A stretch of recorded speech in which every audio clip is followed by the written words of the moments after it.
Welcome to Marriage Monday with Jeremiah and Savannah Jennings. The Jennings own Growing Green Landscapes and are very happily married.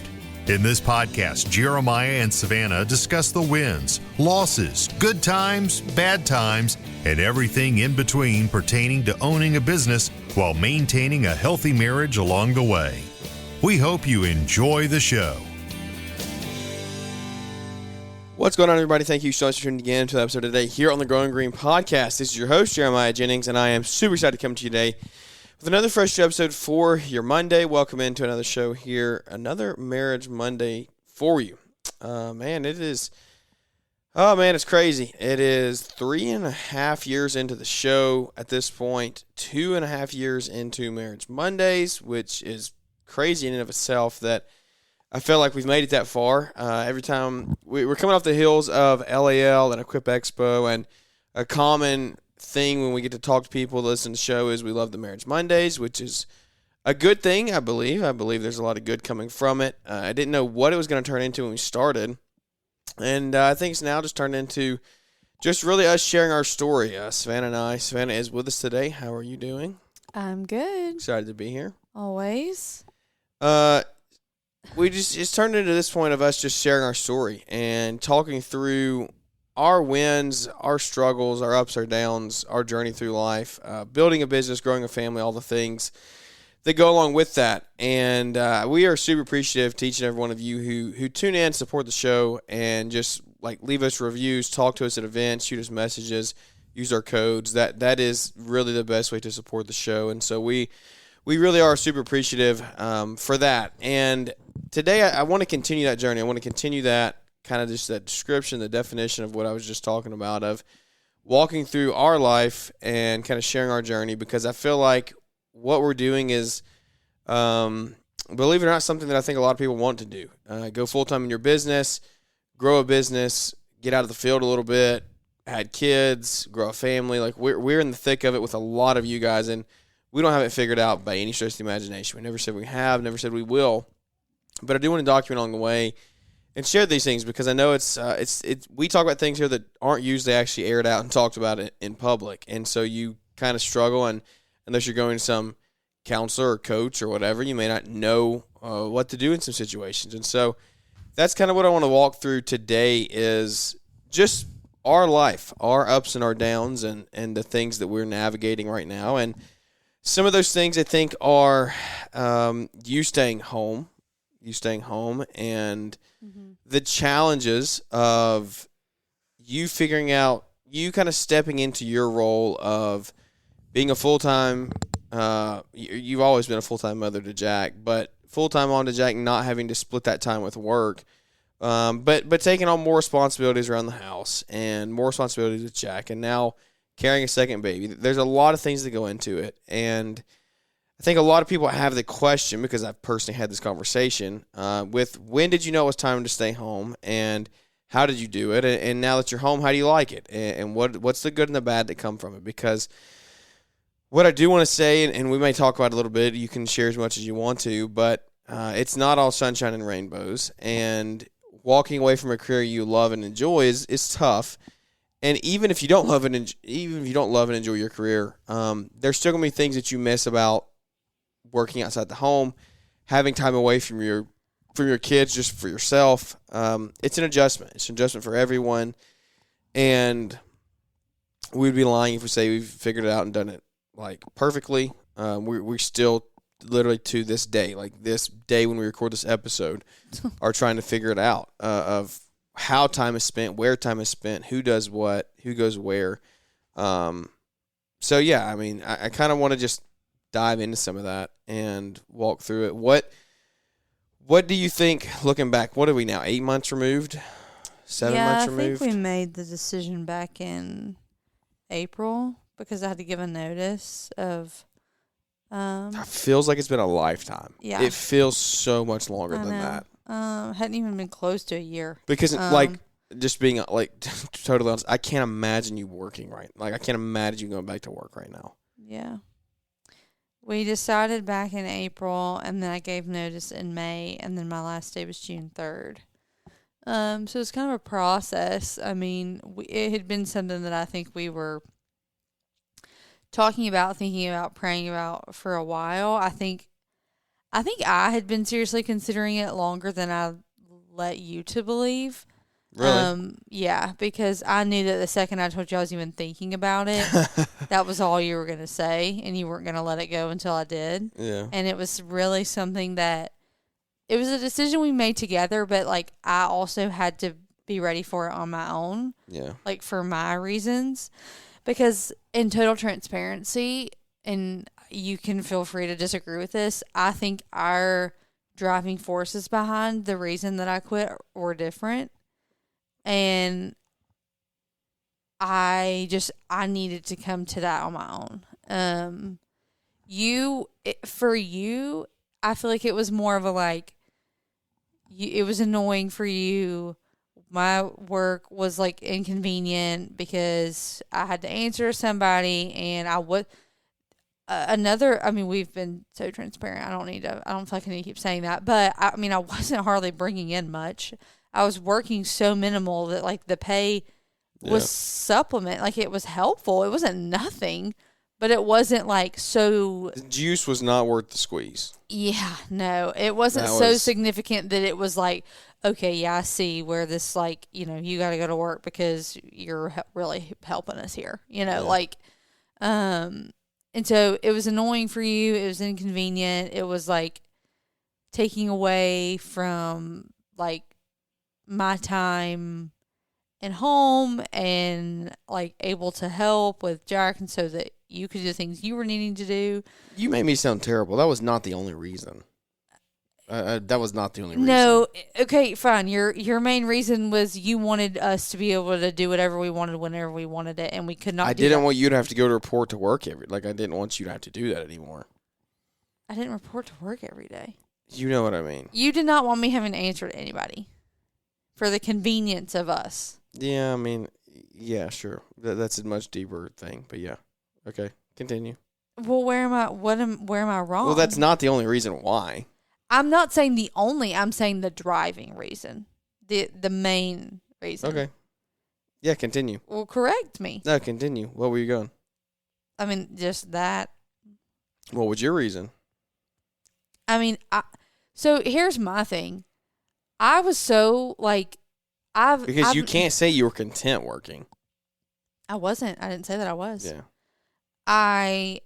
Mine was not the whole like schedule, logistic, annoying having to work for somebody. Like I've never not done that. Like in my head, like that's just part of you having a job. Yeah. So what was yours? I didn't ask what it wasn't. What was it? Well, I know. I'm just saying you're like, for me, I just was like starting to feel mine was a lot. This is where I'm going to make you sound bad. And I don't mean it this way. Like this was just where we were at individually. For me, I like spiritually was beginning to feel extremely convicted about my intent for having the job and why I was even doing what I was doing. Like, yeah, it's a super noble thing to like care for very sick children and do that almost in a sacrificial way because, I'm making dirt money. It was not for the money. But like the reason that I had the job, what I was getting out of it, what I was putting into it was not what it used to be. And I was like using it almost as an excuse to not be as good of a mom and a wife as I could be. And I even struggle to be honest about this and really even talk about it because I don't want anyone to ever hear me say that I don't think you can be both. Some of the like most incredible people in my life are both and work and are amazing, incredible moms, wives, homemakers, workers, all the things. But where I began to feel convicted was that I did not have to work. I was choosing to work. And it was affecting the way that I was like helping run a home. And I didn't have to be doing it. I was choosing to do it. And I was choosing to do it for the wrong reasons. I was choosing it to get a break from Jack, to selfishly have something that was mine, that wasn't anybody else's, to like really just to have, and this sounds so bad to say, and this is just the honest truth of like where my heart was at the time and the sin that was in it is like I really just wanted something that was mine that you didn't have, because I felt like everything that we did revolved around the business, and I had something that was mine, and I liked that. I felt like it was important because it was my job, and I care about it. I loved it. I miss it. To beat a dead horse, to be totally transparent, like I'm struggling with it. But like I know at the end of the day, after everything, it was the right move at this time. I mean, especially like God really orchestrated it because I got pregnant literally a month after. Yeah. And like that was all his timing. But I know that the reasoning for me having the job was not, they were not pure like motives anymore. And that was just something that I really needed to step away from because I had the opportunity, right? Like I'm not telling everybody to just up and quit your job because you feel like you want more time to be a better mom or wife. Like it's not always the case for everybody. Yeah, but you could, like, yes and no to that statement. You have to be smart about it, but at the same time, like, you create your own future. You can choose to live life a little differently and make that sacrifice and not go to work. Yeah. Like thankfully, our lifestyle has not changed that much since you quit. You could very easily, because of the position we were in when you did it. Yeah. Well, If no, I you mean, were in we a spot, did it in a wise way. We did not just like do it. But if you're in a blindly. spot where you're like, I hate my life, I don't want to go do this, or I'm doing it for the wrong reasons, but I financially can't do it, you can. You can do it. You just have to figure out, and you have to create your priorities. Like what's a top priority in your life? Is it spending time with your kids? Is it being a mom at home? Or is it going and fulfilling a career outside of the home?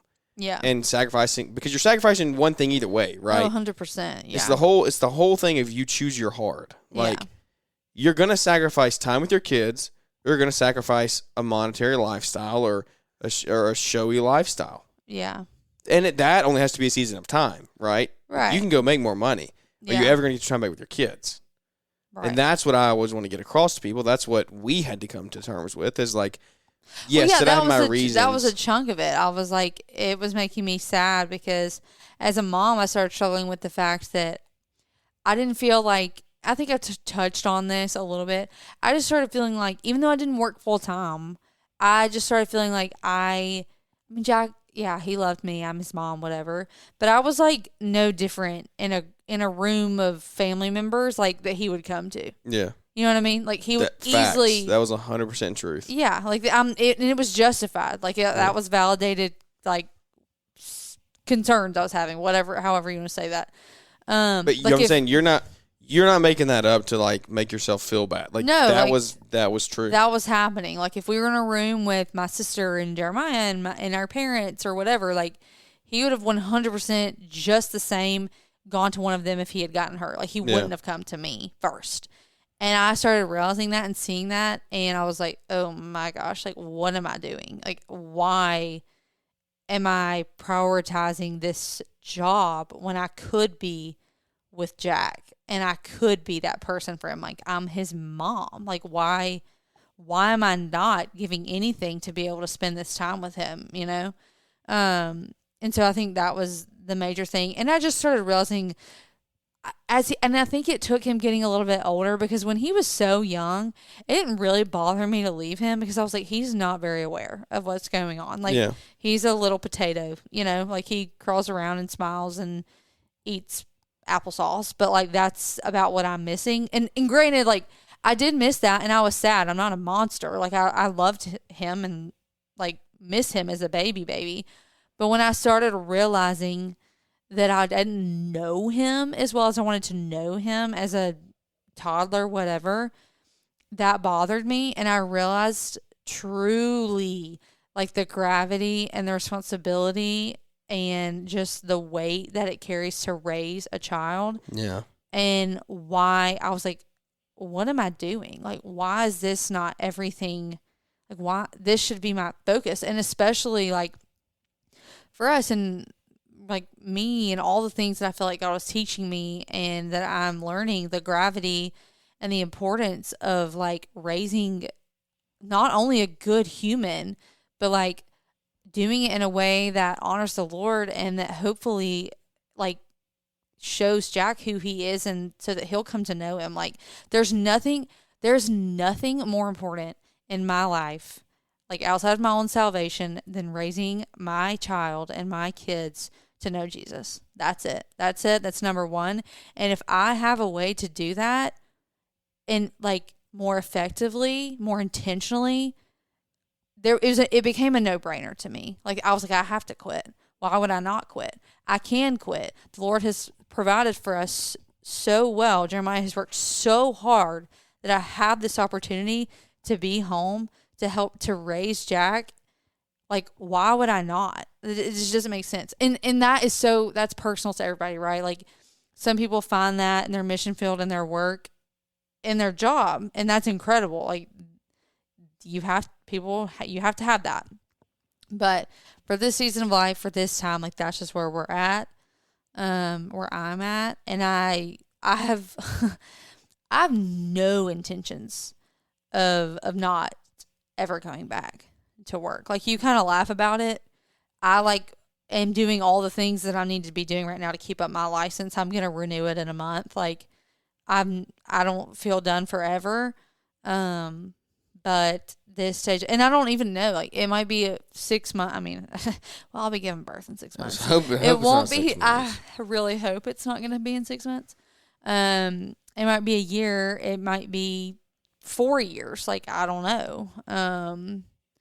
But we're just taking it day by day. Nothing's ever set in stone. You know, we're just rolling with it.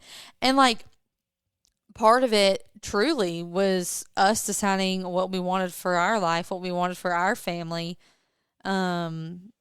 Financially with the business, like what do we want and what do we have to do to get there? And me quitting was part of it. I mean, it sounds dumb to say because like it doesn't to the average person. It just doesn't. You're gonna quit your job to set your family up for financial success.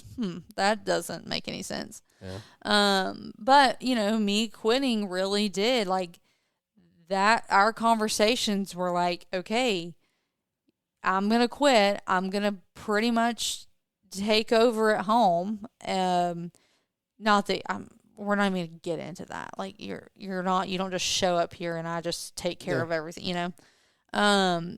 But so that area of your brain, it didn't take up space in your brain of your time, whatever. So that you could almost like not stress free. I don't really know the right term there, but be able to go all in the ways that you needed to and that you felt like you couldn't when we were like both working outside the home, you know? Well, because we were both stressed about work and we were both stressed and about we would the come home and the trash. Both stressed about who takes the trash out. Yeah, and what we'd come for home like, or I'd be home at 7:45 on a good night, 7:45. And the trash wouldn't be taken out. There was 4 loads of laundry that needed to be cleaned. The house was a mess. And, you know, it was just like, well, I worked today. And I was like, well, I worked today. Like, who did you want to do it? We both worked all day today. And we both work again tomorrow. Or I'm off tomorrow, but I really need to go to the grocery store because we have no, you know. And it was just like we struggled, like, really defining those roles when we were both working. And not to say that it couldn't be done and we didn't try, because we did try. But if it happens again, when it happens again, the amount of stuff that we will outsource will be outrageous. And that was the thing. We had decided, because again, I don't even know how much we've shared before, but I was working when Jack was born. And I went back to work after Jack was born. I worked 2 days a week, 2 12s. Yeah. I was like a little over part-time doing 2 12-hour shifts every week. When we started Brighter Bins, I dropped down to 1 day a week because our thought process and our plan with that was that I was going to handle all the back I didn't end. remember that. I didn't remember that was the reason. Yes, because it was like, I kind of want to go That's one day funny. a week, and you're going to need help with this, and this was going to be my way of helping. So, because I remember talking to my boss, and I was like, my husband can't do all this by himself, and I'm going to need more time to help him work.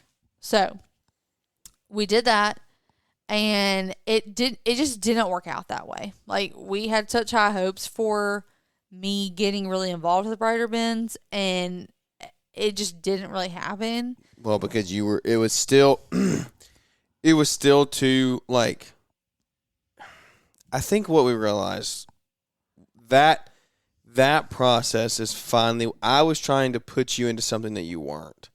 Yeah. And that process is what finally, like, clicked. Yeah.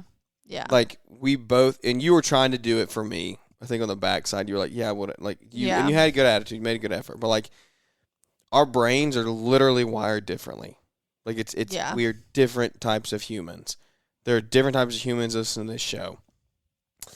And I was trying to put you into a position of, like, an entrepreneurial spirit of running a business and starting a second business. And and that was not what I wanted. I wanted to your air quote, come into work and have the things I needed to do for the day and execute them, and that be that. And that was not the headspace you were in, and I don't think that's what you wanted from me. You can't. They can't be.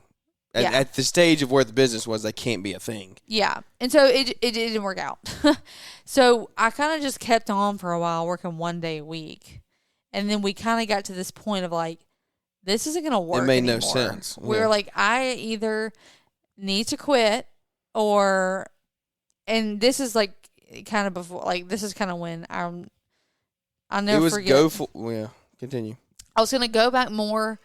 I don't even know if we had said full-time or go back to 2 days a week, something. I had full-time in my head. I was either going to go back and commit, and we were going to start outsourcing things like hiring people to clean the house and hiring people to meal delivery stuff, like whatever, and make it work that way, or I was going to quit and stay home. And so, I mean, obviously. You were saying I'd never forget. Oh, just like that night in the office. That we talked for so long about it, and I felt like I was just finally, that was the night that we had talked, and I was like, we were finally both honest with each other about like what I wanted out of the business, like, because like you said, for so long, I mean, I was trying for your sake, but I felt so scared to tell you that I didn't want to do that. Yeah. And I didn't know how you were going to react to that. And that, anyways, like, that's just, I remember. That's what I remember. We, like, finally shared all that. I'm going to get my phrase in here so I can move on to the overarching point. Communication is key to everything. Uh-huh. What I took away from that night was, like, we should have had that conversation 6 months in advance. Because those 6 months were, like, or whatever the time. I don't even remember how long it went on. 6 months, 8 months, whatever. Before what? Before we had that conversation. Between going about down to... what? Hmm? What conversation? In the office. Yeah, but I think it took that time of me, like, realizing it. No, I think you knew it. I think you knew it immediately. I don't think you knew you wanted to quit. I think you knew you didn't want to do that from the get-go. You were just going to try. I think I was in denial. I think I was going to try to force myself to make it work. Correct, and we should have never done that. That's what looking back on. Yeah. But looking back on it, what my advice is like, don't try to fit a square peg through a round hole. Like, I think I was just making sure that that's really how I felt, because in my mind, once I told you something like that, there was no coming back from it. Yeah. Once I told you that I didn't want to be part of it, or I'm using like very, I don't even know if this is things I said or how I felt. Once you come to your spouse and say like, yeah, I'm not really in it the way you thought I was in it, and I don't really want to do this. Like, I'm not really in it. They're not going to forget that. Like, I wasn't going to be able to come back from that and be like, yeah, I was just kidding. I was just tired. Like, there was a lot of gravity in that conversation. Yes. So I think I needed to make sure that that's really how I felt before I talked to you about it, because I knew that was going to change the dynamic of that aspect of our relationship. Yeah, I guess. So When we had maybe spent so much time like dreaming and talking and you know, we talk all the time. How do you get your spouse involved? What do you like? How do you convince them? Well, first of all, you might not need to convince them. Like, I don't know. I think I spent a lot of time feeling like that's what I needed to do because that's what you wanted me to do. Yeah, there was no convincing to be done. Yeah. Yeah. And so, I mean, I don't think that's always the case. Like, that doesn't always work for anybody. You like convincing. I think there's two ways that go to that statement. How do you convince your spouse to get on board? There's two things. It's get on board and support your vision and your goals. Yeah. Or get on board and support working in the company. There's two ways you can go with that. And so we tried the working in the company, and it just wasn't going to work. So maybe what I say here is have that conversation earlier. Yes, maybe you have to go through the trial, right, to figure it out on your own if you have to have it happen. But just be prepared. There's going to be a pretty crappy 6 months. Like that time is not going to be fun. It wasn't great. It's not fun. But I think what I had to realize, and I think this was part of that, and I'm glad. Like it was, like you said, it wasn't really fun, but I feel like we learned a lot about each other and maybe like me myself. I realized that we're wired differently. We talk about it all the time. You know, we're different people. There are different minds, whatever. I do not naturally have an entrepreneur mindset. That is not the way I'm wired. That's not the way I'm geared. And I'm like, I kind of got to the point where I was like, I'm not apologizing for this anymore. Like, it's just not the way that I'm wired. Not everybody is. I just don't. I don't know. And I think that once I finally was like, that's just not me. And I need to focus my energy on the things that I'm good at and the way that I am wired and be helpful in those ways. That's where we're both going to, like, find our purpose and, like, me feel like I am the most helpful because, I don't know. I'm not saying, I mean, I think to a degree everyone has a little bit of that in them, but that's not my first, that's not the majority. Or entrepreneurial? Yeah. Everybody does because everybody gets up and goes to work for themselves, right? Like everybody puts food on their table. Yeah, So there is everyone has that. I have zero interest in like starting a company and going from the ground to $1 million and trying to figure that out and navigate that. Like that ain't me. Yeah. But you have your own way in a sense because you still got up and went to work and you still get up and go to work. You still provide, you still do those things that are necessary too. I just think that's so like I see what you're saying. I do, I guess. You're creating your own future within someone else's company. You're going to work for yourself. I never viewed my job that way. I always viewed my job as like you may not know it, but that's what you're doing. Yeah, like that's what you're doing. You're going to create your own life in someone else's company. I am trying to hire entrepreneurs. Everyone out there that I hire is going to be trying to better themselves and their family. And we're going to give them the environment to do it in. I guess that just wasn't my like. Well, no, that's not. That's not why I went to my job, to better myself and my family. I mean, it is. You just didn't think about it that way. You went to make money, and to fulfill something that you felt called to do. So, like that in turn betters your mental state. It feels like it gives you a sense of being, and you made money, which in turn grows your wealth. So, like you were doing it for those reasons. You just never looked at it that way. It's a mindset. It's just like how do you view the world, right? How do you look at things? How do you process things? Yeah. I guess. What is there to? There's nothing to argue or rebuttal. I know. I feel like I need to look up the actual definition of entrepreneur. Well, they're going to say somebody who starts their own company. Probably. Let's see. A person who starts a business and takes on the risk of loss in order to make money. Yeah. That's good. So, but what I'm saying is everyone has that opportunity, right? There's no one, like you can get up and go to work for yourself in your own company or in someone else's company and create your own future and your own destiny.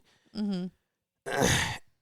In our specific scenario here, though, I think that's like what I want to talk about and continue to talk through is like the last year for us has been so like such a whirlwind. It's been such an up and a down of just like the emotions, the day-to-day, the long-term visions, the planning. Like, yeah, our lives have drastically changed in the last 12 months. Yeah. Like, drastically. So, like, if you've ever seen us or you've been in person and I've, like, my head's been off or I haven't responded to you or I've been, like, in a different state, like, dude, our future's been totally reshaped in the last 12 months. So, anywhere at any point along that journey, there's no telling what What do you mean by that, though? What? Our future's been totally reshaped in the past 12 Our months. future did not look anywhere like it does in January of this year. We had no intentions for where we're going now back then. Like, I thought about it, but I was never really set on it. We were spending time on Brighter Bins, which, by the way, folks, Brighter Bins is still a company. I don't focus on it. I don't sell the work actively. If organic leads come in, I take them and we run it. That's it. So if you ask me at a trade show, that's the answer you're going to get. It sustains. Yeah, it actually doesn't sustain. Good. But it Okay. is still an operation that we will continue to run for the foreseeable future on the side. If it doesn't sustain? Okay. We have the equipment set up. The equipment setup is more valuable to us. And the equipment setup is the only money that I owe in the company. There's no other money that I owe. So we will continue to pay for the equipment setup because it pays for itself in our landscape company. So out of the way now. If you ever were wondering what's going on with that. The market is there. I just don't have time to do it. You ask how our life has changed. What do you mean? Sit back and look at how our life's changed. Like, one, you don't work anymore. Like, that's a drastic change. I didn't say our life has changed. You said our future has been totally reshaped. Well, it has been. We weren't focused on the things that we're focused on now a year ago. Like 100%. It's totally different. Like, you literally said we talked about, we sat down and decided where we wanted to go and how we were going to get there. And, like, the things that we decided on where we want to go, the actions we've taken in the last 12 months are the ones that are going to help us get there. Yeah. So, like, our life is pretty turned around from where it was a year ago. Yeah, it's hard for me to even remember. Yeah, because, like I said, it's been a whirlwind. And so that's, like, there's so much that goes into it. Are you okay? I'm fine. It just makes me want to tell you out there listening, like, you can do it. There's no one stopping you except yourself. You have to get out of your own way. And you have to make the decision that you want to do. Like, what are your priorities? Like I said earlier. No matter if you're getting up and going to work for someone else today, if that's what you want to keep doing for the next 20 years, do it and do it well. Do it well. And you can have your own future the way that you want it set. But if you're in a spot where you're like, you know what, I think I do actually, I may want to quit. I may want my spouse to quit. I want them to go home, and I want to be able to provide for them more.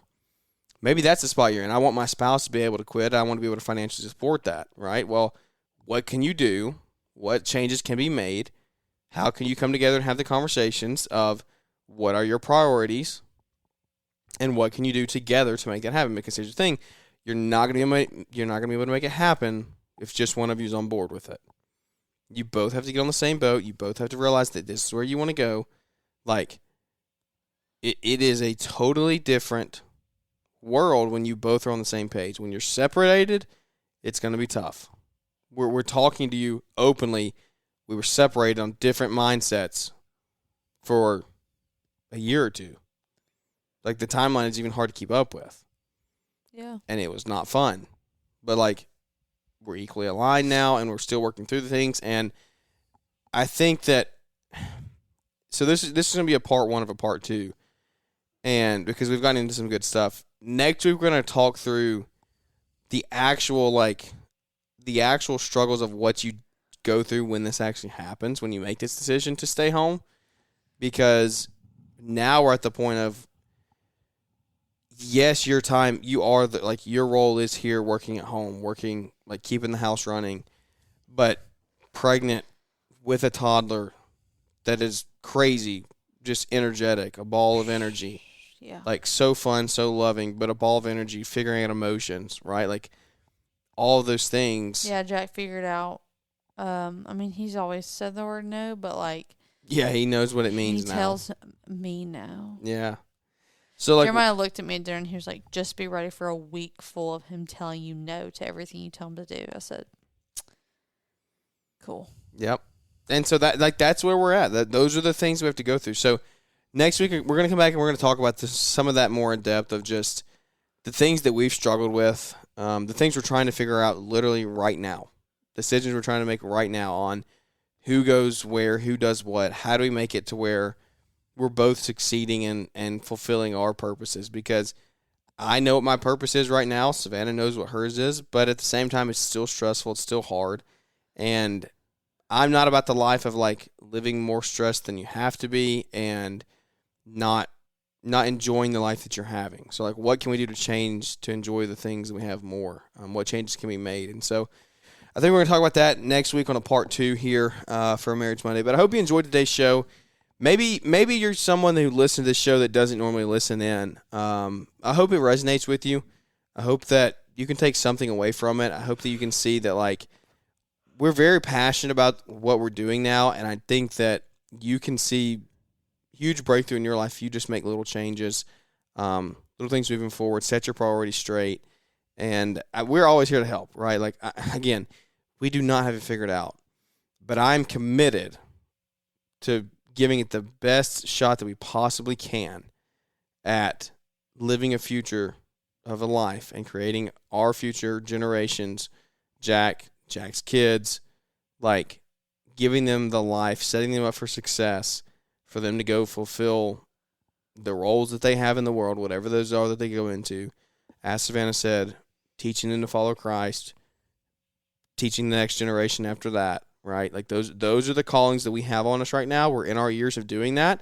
And so we're going to give everything we have, all of our effort behind, get all of our effort behind us and push toward that goal. So leave us a big 5-star rating review. If you enjoyed the show, leave us a review. It helps us grow the show. Just organically, there's no algorithm in podcasts. It is just, hey, you shared a show, they saw the review, they saw it on Spotify or something, Apple Podcasts, whatever it is you listen to, and they wanted to click on it. So hope that today's show helped you. If it did, like I said, leave us a review. But come back and listen for part 2 on Marriage Monday next week, talking through the actual in the nitty-gritty of what we're having to work through now, the challenges we're facing, and what we're trying to do to get through it on a day-to-day basis. But thank you for tuning in. Without any further ado, guys, that's going to wrap this one up, and we look forward to catching up with everybody here on the next one.